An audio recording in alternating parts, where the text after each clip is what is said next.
Assalamualaikum warahmatullahi wabarakatuh. Halo semuanya, perkenalkan nama saya Siti Nurul Fadilah dari mahasiswa IAIN Kudus, Fakultas Ekonomi dan Bisnis Islam, Prodi Akuntansi Syariah dari kelas D6 AKR dengan NIM 2250510117. Di sini saya akan membahas mengenai praktikum audit modul 1 sampai 3 dengan dosen pengampu Ibu Hasna Murdiati MAK.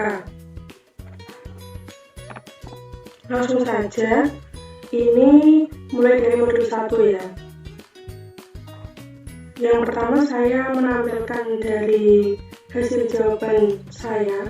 Yang kedua ini buku modul 1-nya. Ini jawabannya dari modul 2. Yang pertama yaitu pengisian A2.1 atau kertas kerja neraca. Dalam buku modul 2 ini telah tercantum per audit 2017 yang sudah tertera tersebut. Maka kita sebagai auditor perlu mengisi yang 2018-nya, yaitu bisa dilihat dari halaman 13 di buku 1. Halaman 13 di buku 1.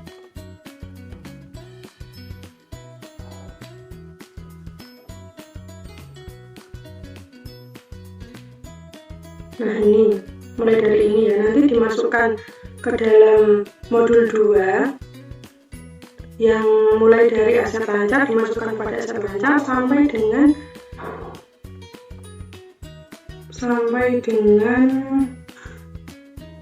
kalau A2 sudah, nanti lanjut A2.2 dimasukkan sesuai yang ada di buku modul 1, buku 1.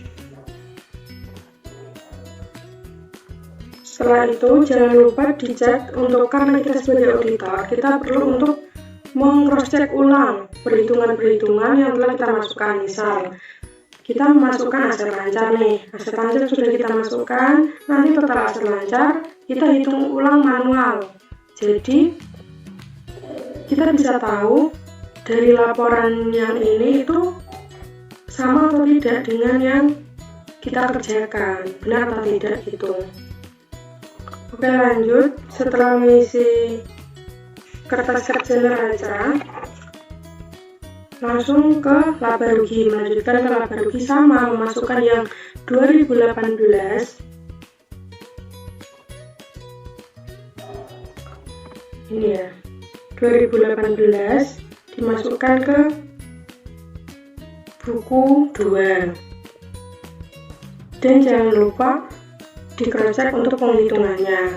Kalau sudah di cross-check, nanti dikasih tanda tik mark seperti anak panah ke atas ya teman-teman. Lanjut. Setelah laba rugi, kita mengisi ARP 1.1 yaitu prosedur. Ini schedule-nya jangan lupa dibaca ya teman-teman, ini sangat penting karena inti dari sebelum kita masukkan nominal-nominal di atas kita harus membaca perintahnya dulu, yaitu prosedur penelaahan analitis neraca. Ini setelah tadi dimasukkan dan dibandingkan, ini kita menganalisis dari 2017 menuju 2018 perusahaan PT Sukus ini ada kenaikan atau turun atau penurunan. Nah, kalau naik nanti pada kolom RP diisi nominalnya, kalau turun diisi nominalnya tapi dikasih kurung atau minus ya teman-teman.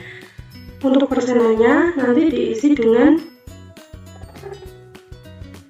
kenaikannya berapa persen atau penurunannya berapa persen gitu. Dengan cara bagaimana menghitungnya? Dengan cara nominal yang di sini RP dibagi dengan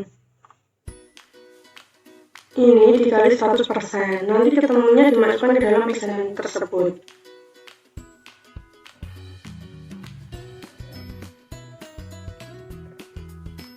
Oke, lanjut. Setelah mengisi prosedur penelaahan analitis neraca, sampai dengan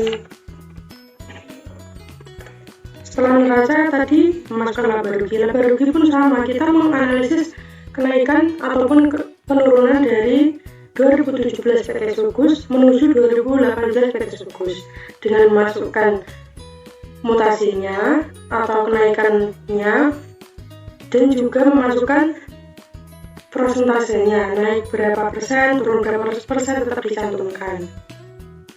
Setelah itu, setelah masukkan semua, ini ada seperti namanya mengisi surat, membuat surat, dan ini nanti untuk mengisi titik-titik yang telah kosong, yang masih kosong, dilihat dari buku 1 halaman 17 ya teman-teman. Di sini ada beberapa informasi yang bisa dimasukkan. Nah, ini berkas permanen dimasukkan ke dalam surat-surat ini terkait umum, ekuitas, gijakan. Nanti sumbernya dari buku 1. Selanjutnya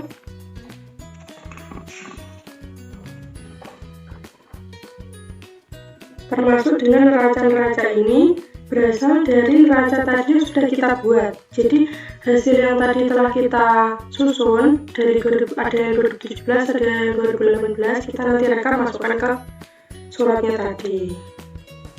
Oke, sampai sini untuk modul 1. Selanjutnya modul 2. Modul 2 ini, oke, kita mulai modul 2. Sebentar.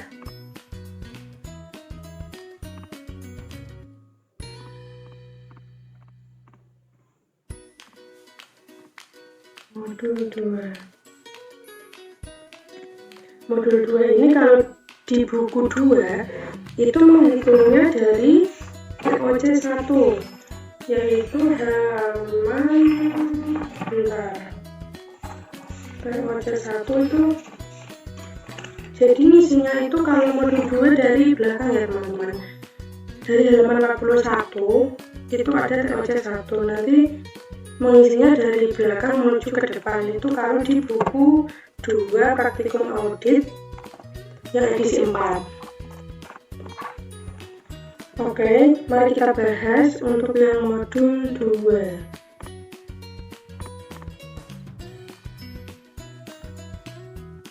Modul 2. Ini yang pertama tadi menganalisa apa dulu, schedule ya, benar. Schedule-nya tertera uji transaksi penjualan dan piutang. Maka kalau mengisi TOC 1 dari buku, mengisinya dari buku 1, nanti itu dilihat di halaman 41 ini. Di halaman maaf ya teman-teman, di halaman 57 kalau di buku 1. Di halaman 57 sebentar.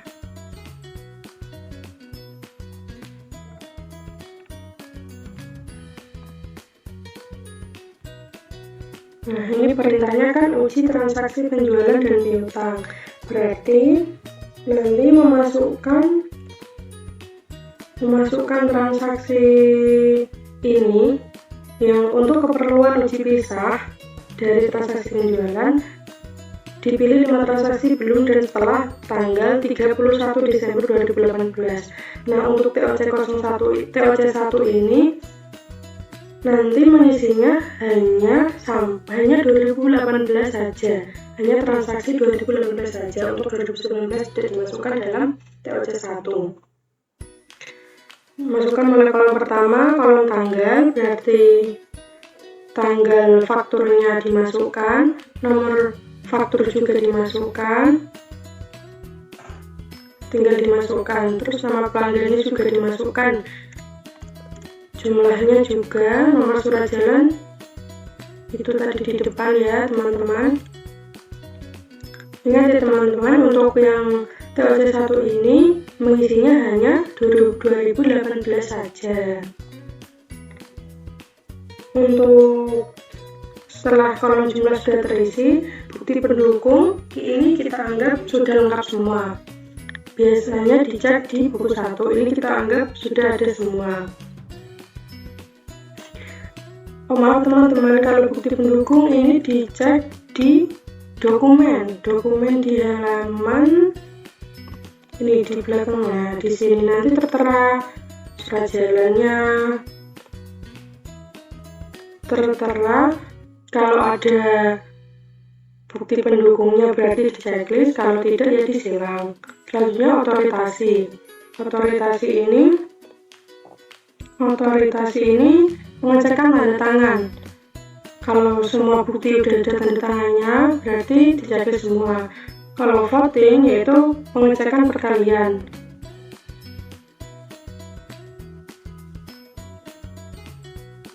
Yang ada di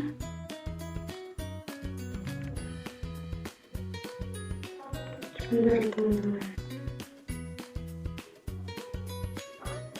Yang ada di dokumennya ini dicek perkaliannya. Bukan yang di surat jalan ya teman-teman, pakainya yang faktur penjualan. Misalnya seperti yang pertama PT Zeira ini perkaliannya kuantitasnya 8.600 kilo, harga satuannya 16.765, jumlahnya 144 sekian.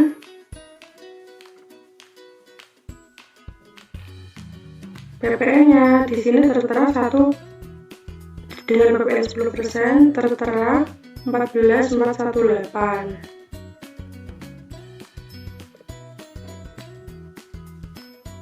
Nah, di sini nanti dihitung ulang setiap faktur penjualannya apakah sesuai dengan yang ada yang dimasukkan ke dalam sini. Misal keliru atau salah berarti nanti di X dan dibenarkan di dalam sini yang kotak tapi yang keterangannya ditaruh bawahnya.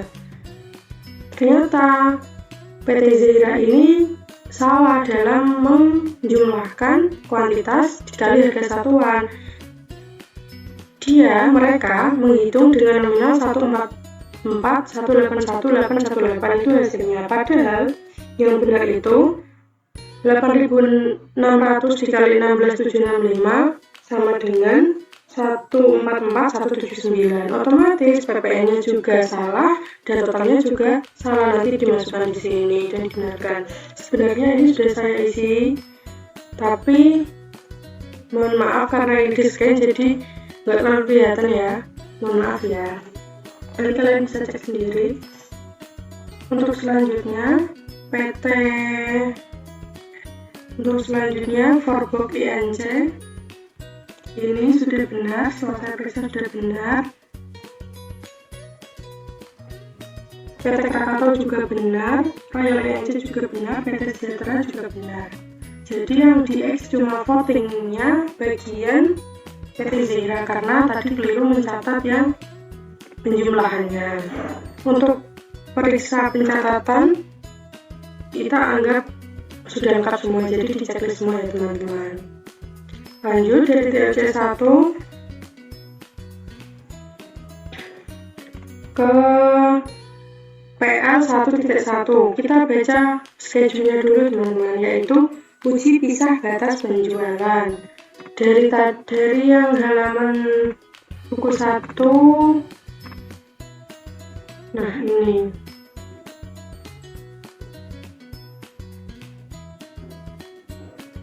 Tadi yang di TOC 01 kan yang dimasukkan hanya transaksi 2016 saja. Nah, untuk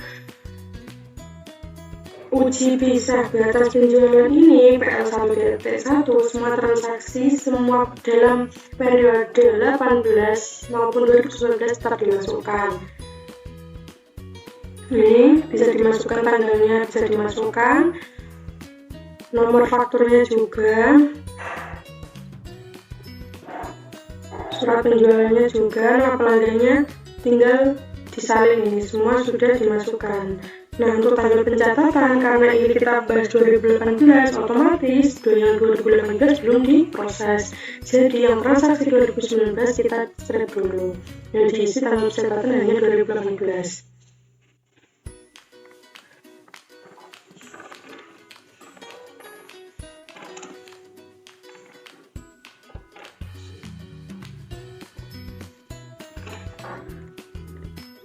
Nah, selanjutnya setelah mengisi PL1.1, kita lanjut ke PL1, yaitu schedule-nya apa teman-teman? Yaitu schedule-nya penjualan. Dilihat di buku 1 di halaman 56. Nih.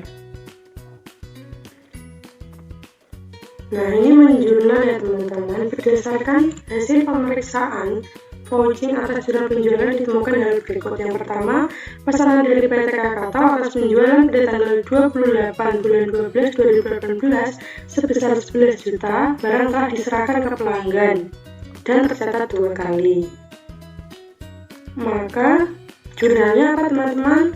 Yaitu debitnya penjualan senilai 10 juta, PPN keluaran 1 juta dengan kredit piutang dagang sebesar 11 juta. Yang kedua, pesanan dari PT Usaha Lancar atas penjualan pada tanggal 22 bulan 12 2018 sebesar 22 juta barang telah diserahkan ke pelanggan, terjadi salah catat yang seharusnya sebesar 220 juta. Nah, ini ternyata perusahaan salah mencatat, yang harusnya 220 juta tapi dicatat hanya 22 juta saja. Jadi perlu dijurnal dengan jurnal piutang dagang 198 juta, penjualan 180 juta, dan PPN keluarannya 18 juta. Setelah mengisi PL1, kita lanjut ke Nah, setelah menjurnal, kita jangan lupa untuk memasukkan ke dalam kolom rekapitulasi yang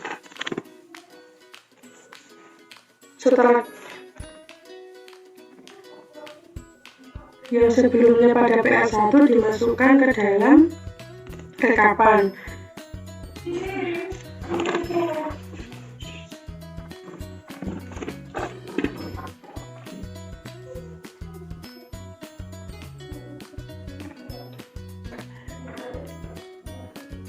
Tadi karena ini akunnya penjualan, berarti bagian penjualan debitnya akun penjualan dimasukkan 10 juta debit.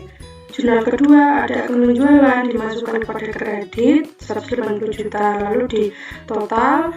Dan jangan lupa setelah menghitung dan mengkoreksi nanti dikasih tanda tikma ya, anak panah yang ke atas itu. Setelah merekap membuat panahnya, maka kita lanjut ke menghitung dari schedule-nya, yaitu daftar konfirmasi. Nah, setelah yang memasukkan 2 jurnal tadi, ternyata kita harus memasukkan mereka konfirmasi yang telah dilakukan oleh PT Sugus kepada pihak-pihaknya. Oke, yang pertama PT Krakatau. Nanti hasil konfirmasinya itu dari pihak perusahaan, dari pihak klien, ada yang menerima, ada yang menolak, ada yang tidak menjawab juga ada. Jadi dari yang nanti kalau jawaban dari kliennya cocok atau sesuai dikasih kode CB, kalau tidak sesuai dikasih kode RD, kalau konfirmasi dikembalikan oleh kantor pos berarti RPO, kalau tidak ada respon atau tidak ada jawaban berarti kodenya NR, dan kalau laporan dibuat oleh klien diletakkan sudut kanan dan diberi tanggal terimanya nanti diisi PBC. Kalau di buku 1 itu halaman 11, nanti bisa dicek sendiri. Kode-kode tadi dimasukkan ke dalam hasil konfirmasi 1 dan konfirmasi 2. Nah, yang pertama, mari kita bahas PT Krakatau tidak menjawab konfirmasi 1 dan konfirmasi 2. Berarti kodenya NR dan NR ini tidak ada perubahan. Berarti penerimaan setelah tanggal laporan posisi keuangan langsung dimasukkan tanpa dikurangi adanya perbedaan atau ditambah. Yang kedua, PT Merdeka.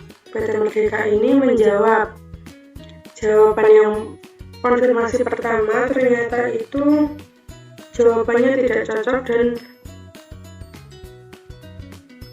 karena adanya selisih. Berarti kalau tidak cocok jawabannya RD dan pada kolom perbedaan diisi. Karena tidak ada konfirmasi 2, jadi dikosongi saja. PT Nuansa tidak membalas, berarti NR. PT Lestari juga, PT Nuansa lagi juga. PT Pelita ini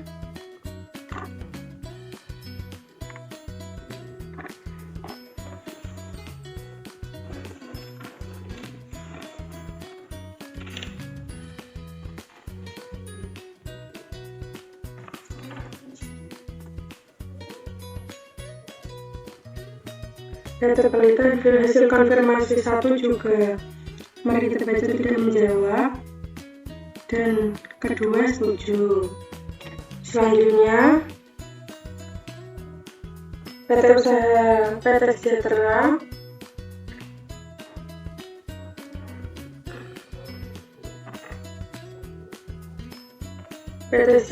ini ada perbedaan kodenya RD dengan selisih dengan pembenaran, perbedaannya 1.500.000. PT Limba juga ada pembenaran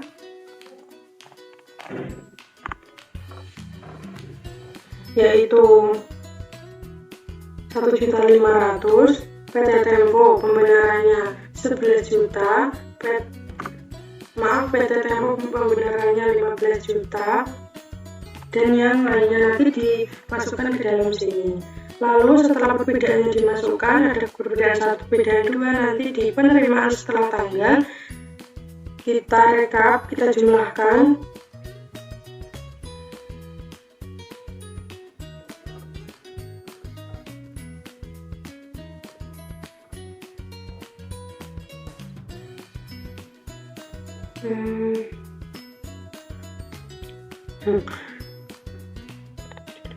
Oh maaf teman-teman, ternyata ini tidak di total, tapi ini berasal dari ini jumlah pelunasan piutang. Jadi kita tinggal copy paste dari yang ada di sini, masukkan ke dalam sini, yaitu di buku 1 halaman 57. Setelah melihat konfirmasi yang ada, kita perlu merekap, yaitu hasil rekapannya. Yang pertama, saldo menurut konfirmasi itu 9 klien dengan nominal 891.831.500. Hasil konfirmasi yang membalasnya itu 9 dengan jumlah tersebut. Total yang mengirim yang tidak kembali atau NR itu totalnya ada 7 dengan total 11.099.141 sekian, dan total yang dikirim ada 16. Nanti persentasenya juga diperhitungkan. Yang tahun berjalan berarti 2018, yang tahun lalu berarti diisi 2000 dikalikan dengan 2017.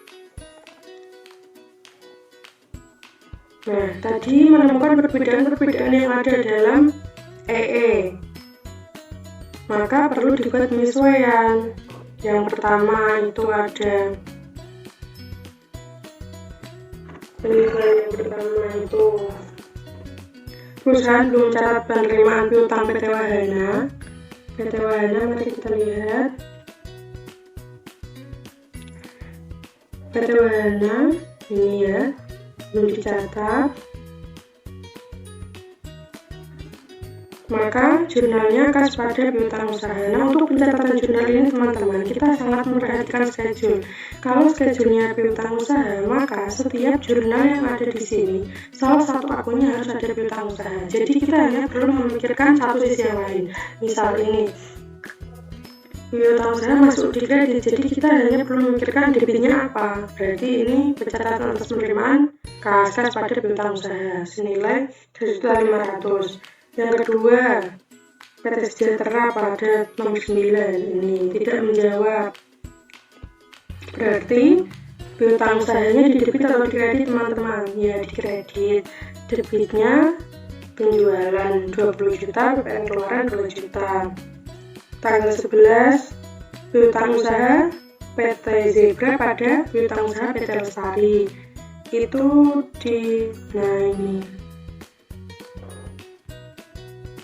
ini salah catat yang harusnya PT Lestari dimasukkan PT Zebra. Jadi akunnya sama tapi atas PT yang lain.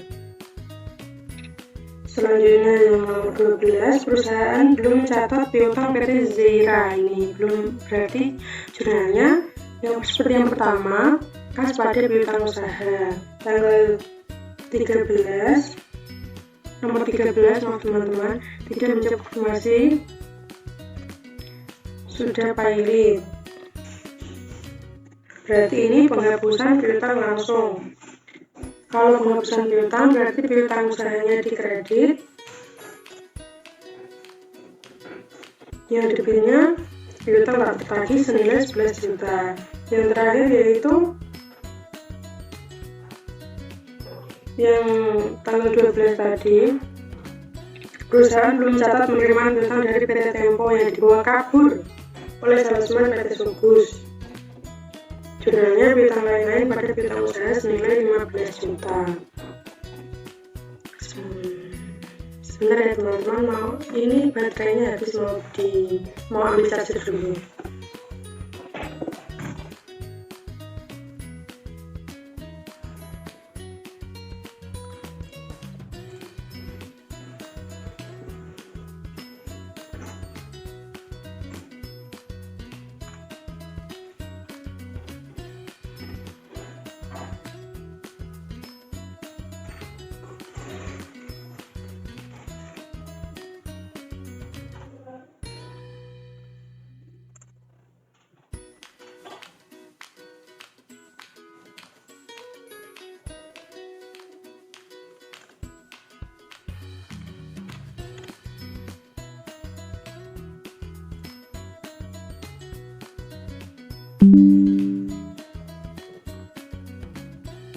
Oke, mari kita lanjut sampai E1 ya teman-teman. E1 ini schedule-nya piutang usaha.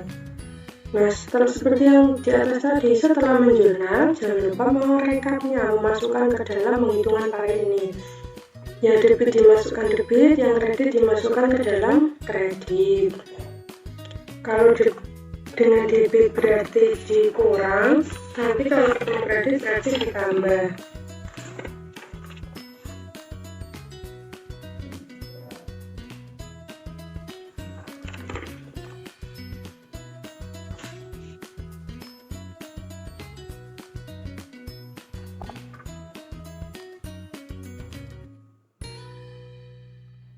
Setelah itu jangan lupa mengasih tikma kalau sudah dihitung ulang. Sudah selesai. Sampai sini untuk modul 2 sampai dengan piutang. Oke, kita lanjut ke modul 3 ya teman-teman. Oke, mari kita lanjut di modul 3, yaitu mengenai siklus persediaan, pengundangan, dan pembayaran utang usaha. Di sini pertama mengisi yaitu dari PL 2.1 dengan schedule uji kisah batas pembelian. PL 2.1 ini diisi dari buku 1 halaman 94.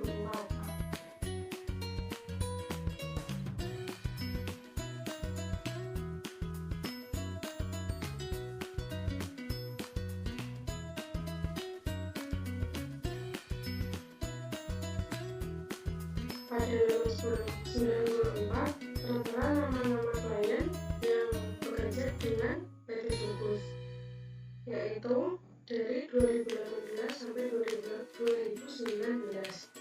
Dalam indeks ini dimasukkan semua baik transaksi 2018 maupun 2019. Tanggalnya dimasukkan, nomor order pembeliannya juga dimasukkan, keterangannya, nama PT-nya, serta jumlahnya juga dimasukkan. Untuk tanggal pencatatan nanti hanya dimasukkan pada periode 2018 saja, 2019 tidak perlu dimasukkan. Setelah mengisi PR2.1, selanjutnya mengisi MM1.1 di buku 2 halaman 62. Di sini schedule-nya yaitu daftar konfirmasi dan pengeluaran setelah tanggal neraca. Setelah PT Subus mengkonfirmasi kepada PT-PT tersebut, pastinya ada beberapa jawaban, baik itu setuju ataupun tidak setuju dengan adanya perbedaan. Nah, di sini untuk yang pertama PT Andalas, hasil konfirmasinya setuju, maka kodenya CB dan tidak ada perbedaan. Untuk PT Berkat, jawaban tidak setuju karena kesalahan pencatatan atas penerimaan utang sebesar 990.000. Jadi hasil konfirmasinya kode RD, perbedaannya 990.000. Yang ketiga PT Caraka, yaitu jawabannya setuju, jadi tidak ada perbedaan dengan kode CB. Selanjutnya PT Delta, jawaban tidak setuju karena adanya pembelian bahan baku PS yang belum dicatat senilai 8.800.000 pada tanggal 31 Desember 2018. Di sini berarti akan muncul perbedaan dengan hasil konfirmasi RD dengan mana perbedaan 9.800.000. Yang kelima PT Elang, jawaban tidak setuju karena adanya giro yang sudah dibayar kepada PT Elang sebesar 2 juta jatuh tempo pada 27 Desember 2018 dan belum digelendengkan oleh PT Elang pada akhir tahun 2018. Nah, ini ada perbedaan, jadi hasil konfirmasinya RD dengan nominal 2 juta. Selanjutnya PT Fitra, PT Gaya, PT Hero, dan PT Indah, jawaban setuju semua, maka kode CB tanpa adanya perbedaan. Untuk kolom pengeluaran setelah tanggal neraca atau laporan posisi keuangan sampai dengan Februari 2019 cuma ada dua, yaitu PT Berkat dan PT Delta. Untuk PT Berkat nominalnya 501.567, untuk PT Delta 30.800.000. Setelah mengisi MM1.1, PT Subus melanjutkan dengan MM1.2. Nah, setelah tadi memasukkan hasil konfirmasi, sekarang perlu merekap ada berapa pihak yang mengkonfirmasi setuju, ada berapa jumlah konfirmasi, dan ada berapa yang tidak menjawab. Di situ diterangkan pada kolom jumlah konfirmasi itu nanti diisi jumlah konfirmasinya ada berapa masing-masing. Untuk kolom jumlah diisi dari total jumlah yang sudah mengkonfirmasi nominalnya. Untuk presentasinya pada tahun berjalan nanti jumlah RP-nya ini dibagi dengan utang usaha 2018. Sedangkan untuk persentase tahun lalu pada nominal jumlah dibagikan pada tahun sebelumnya, yaitu tahun 2017. Itu untuk yang schedule ringkasan hasil konfirmasi positif utang usaha. Nah, tadi karena adanya perbedaan, maka perlu adanya penyesuaian terhadap PT Delta dan PT Berkat. Dengan jurnal, di situ dituliskan pada M1 ada 3.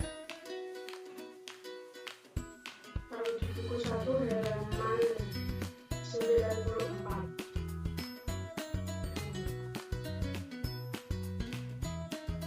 PT Berkat. Karena ini schedule utang usaha seperti pada modul sebelumnya, jika schedule utang usaha maka salah satu akun dari jurnalnya harus berupa utang usaha. Jadi kita hanya perlu memecahkan lawan akunnya. Pertama PT Berkat, jurnalnya utang usaha di debit, bank atau kas di kredit dengan nominal 990.000. Yang kedua ada PT Delta, yaitu jurnalnya biaya bahan baku di debit dan utang usaha di kredit, nominalnya 8.800.000. Yang ketiga PT Elang, yaitu utang usaha pada kas senilai 2 juta. Jurnal ini tadi itu menjurnal dari perbedaan yang ada di kolom MM1.1. Setelah menjurnal, lanjut ke indeks M1.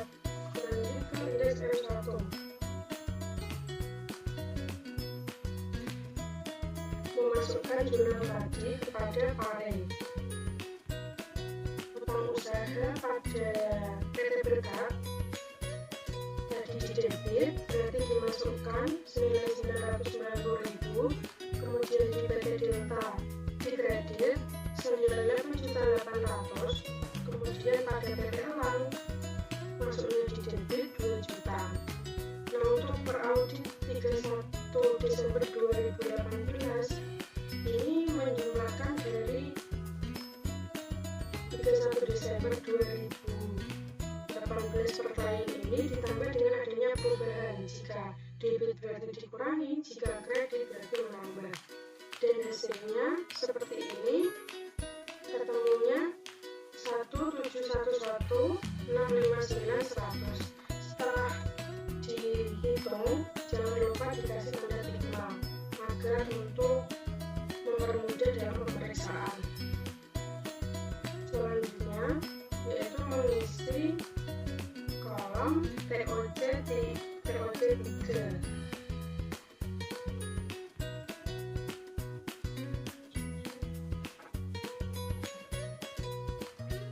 Pada TOC 3 ini seperti pada modul 2 sebelumnya, yaitu memasukkan transaksi pada tahun 2018 saja.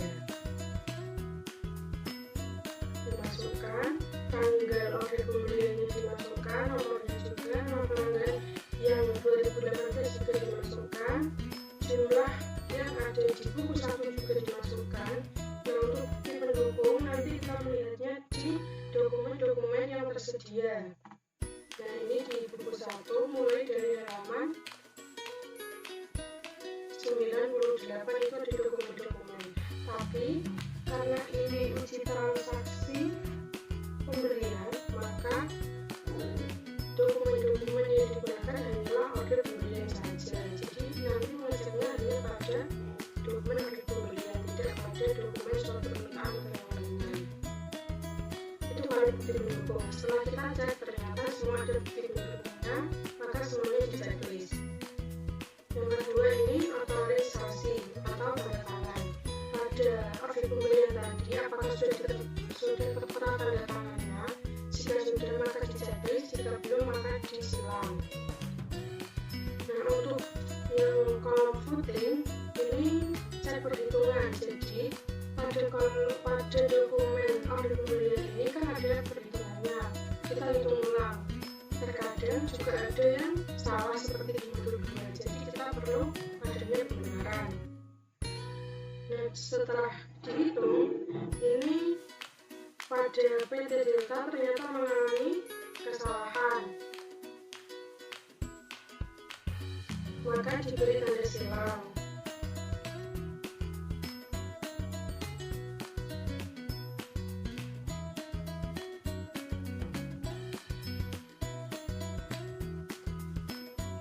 PT Elang juga mengalami kesalahan dalam penghitungan, maka juga diberi tanda silang.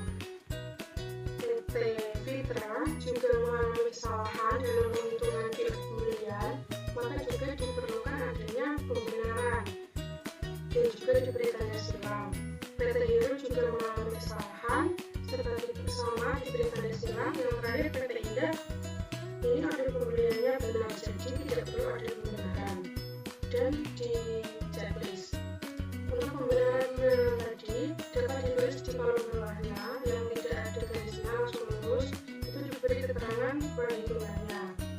Nah, untuk periksa pencatatan untuk kolom 3 ini, ada buku pembelian, kartu persediaan, di buku besar kita anggap ada semua, jadi dicek semua. Itu untuk LC 3. Selanjutnya yaitu menghitung FR1 dengan indeks dengan schedule perhitungan fisik persediaan. Nah, ini dapat dilihat di buku 1 halaman 90 sampai dengan 91.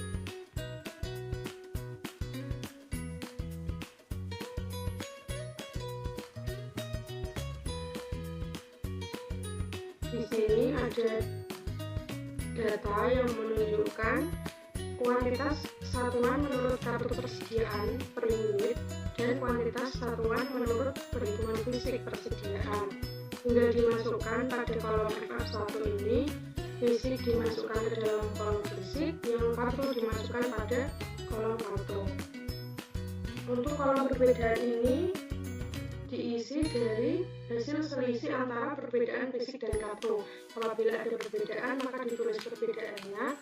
Jika tidak ada, di strip. Jika ada perbedaan, maka harus diberi keterangan. Itu dikarenakan apa kok beda. Nah, untuk yang polivinil yang pertama itu ada perbedaan. Setelah dimasukkan, ternyata polivinil ada perbedaan dengan 90. Dikarenakan itu keterangannya dapat dilihat di halaman 91. Ternyata polivinil ini dicuri.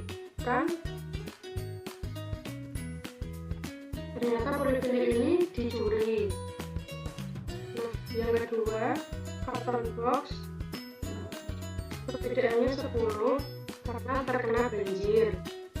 Untuk Rupavin SP500 ada perbedaan 2000 karena adanya konsinyasi.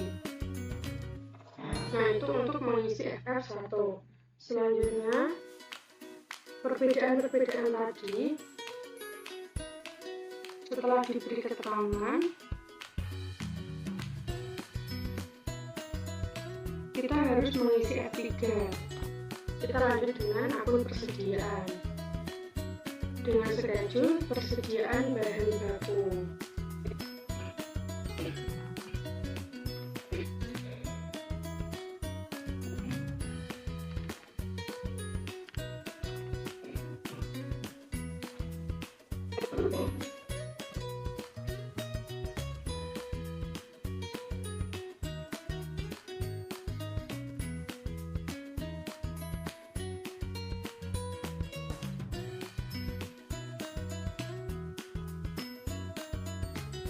Yang pertama itu ada bahan baku polivinil selisih sebanyak 90 kg disebabkan karena bahan baku tersebut dicuri dan sampai dengan akhir tahun belum diadakan penyesuaian terhadap persediaan tersebut, maka kita perlu adanya penjurnalan. Bagaimana jurnalnya? Karena ini schedule-nya persediaan bahan baku, maka salah satu akun daripada di atas harus ada akun persediaan bahan baku. Persediaan bahan baku untuk nomor 1 ini dikredit, maka debitnya beban lain-lain dengan nominal 1.350.000. Nomor 2, bahan baku PS selisih sebanyak 500 kg disebabkan karena adanya pembelian tanggal 29 Desember dari PT Delta, belum diterima faktur pajaknya sehingga belum dikumpulkan sebesar 8.800.000. Ini jurnalnya berarti persediaan bahan baku di debit dengan kredit utang usaha dan nominalnya 8.800.000. Setelah menjurnal, kita langsung memasukkan ke dalam file, yaitu memasukkan akun persediaan bahan baku ke dalam filenya. Jika debit, Yang pertama tadi kredit, ada PT, ada Polivinil sebesar 1.350.000. Yang kedua ada PS debit senilai 8.800.000. Nah, untuk perhitungan per audit 2018 nanti dihitung ulang. Jika ketemu debit dikurangi, jika ada kredit nanti ditambahkan. Setelah menghitung ulang dan diperiksa, jangan lupa dikasih tanda tikma. Setelah menghitung persediaan bahan baku, kita lanjut untuk persediaan bahan penolong, yaitu di nomor 3 ini. Bahan pembantu karton box selisih sebanyak 1000 pieces, 10.000 pieces, disebabkan karena berendam banjir sehingga sudah tidak dapat dipakai lagi. Nah, ini karena schedule-nya persediaan bahan penolong, maka salah satu akun yang ada harus berupa persediaan bahan baku penolong dengan debitnya bahan lain-lain dengan nominal 11 juta.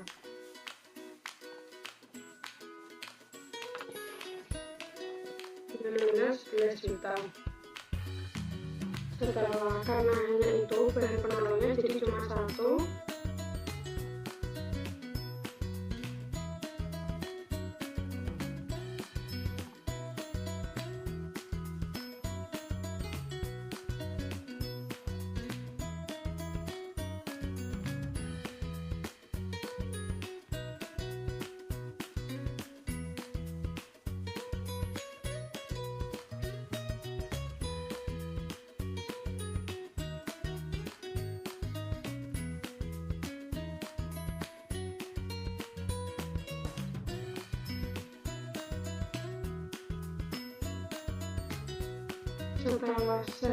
setelah memasukkan persediaan bahan penolong jumlahnya, maka perlu direkap kepada palet seperti yang tadi, tapi ini ternyata belum kesekian, jadi tinggal dimasukkan saja seperti yang sebelumnya.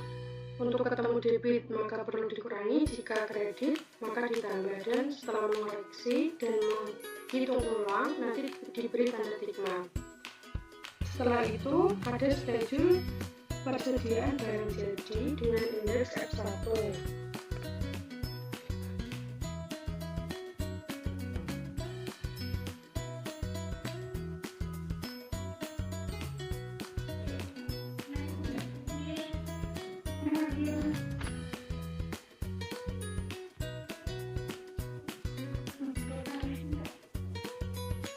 Untuk indeks F1 ini bisa dilihat untuk mulai nomor 4, jadi Nucovin SP500 selisih sebanyak 2000 kilo, disebabkan karena barang tersebut dititipkan secara konsinyasi di PT Unicorn dan sudah dikonfirmasi dengan jawaban setuju. Nah, ini tidak ada penyesuaian karena terjadi perbedaan teknik atau metode dalam pencatatan, maka tidak perlu adanya penyesuaian. Lanjut pada nomor 5, pada tanggal 29 Desember 2018 telah diambil 1000 kilo Nucovin SP1000 untuk diberikan sebagai sampel promosi dengan gratis untuk pembeli di Hainan, dan bagian akuntansi belum membukukan hal tersebut. Nah, ini jurnalnya karena schedule persediaan barang jadi, maka salah satu akunnya harus berupa persediaan barang jadi. Debitnya beban promosi dengan kredit persediaan barang jadi dengan nominal 15.910.000. Setelah memasukkan F1 maka juga perlu direkap. Tadi perubahannya hanya di Nucovin SP1000 dengan kolom kredit, yaitu ada tanggal 15.910, maka jika ketemu kredit dikurangi karena ini, jika debit dikurangi karena ini kredit maka ditambah. Ini rekapan hasil per audit 2018. Jangan lupa ditambah dan dikoreksi ulang serta diberi tanda tikma. Setelah itu yang terakhir nomor 6, Berdasarkan hasil pemeriksaan laporan batch produksi 377, ditemukan kekurangan pembebanan upah buruh pabrik yang belum dibayar dari tanggal 26 sampai dengan 29 Desember 2018 selama 4 hari, yang pembayarannya dilakukan pada tanggal 3 Januari 2019 sebesar 15 juta. Nah, ini schedule-nya, yaitu persediaan dalam proses. Maka salah satu akunnya harus berupa persediaan barang dalam proses, dengan kreditnya beban yang masih harus dibayar atau tenaga kerja langsung senilai 15 juta. Jangan lupa untuk setelah menjurnal dimasukkan kepada rekapan tarikh, yaitu indeks F2 dengan schedule persediaan barang dalam proses. Dimasukkan karena tadi debit, berarti dimasukkan ke dalam debit. Karena debit maka dikurangi.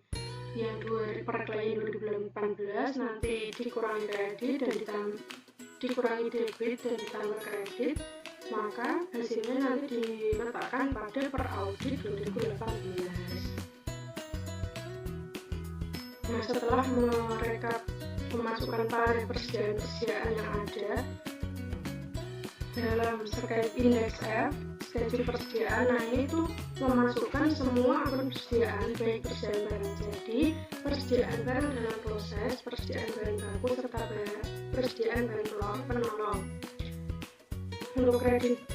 Untuk persediaan barang jadi ini tadi dikredit yang dari atas senilai 15.100.000 pada persediaan barang dalam proses. Maksudnya di debit senilai 15 juta, sedangkan persediaan bahan baku ini ada dua, debit dan kredit, tetap dimasukkan ke kolom-kolomnya. Debitnya 8.800.000, kreditnya 1.350.000. Nah, untuk persediaan bahan penolong hanya kredit, yaitu senilai 11 juta. Nah, untuk hasilnya nanti di kolom per audit 31 Desember 2018 dihitung ulang, jika ada debit nanti dikurangi, jika kredit nanti ditambah, dan setelah dikoreksi ulang jangan lupa dikasih tick mark. Sudah selesai pengisian modul 3. Terima kasih atas perhatiannya, semoga dapat membantu pembelajaran dan semoga dapat memenuhi tugas di kelas kami. Sekian, wassalamualaikum warahmatullahi wabarakatuh.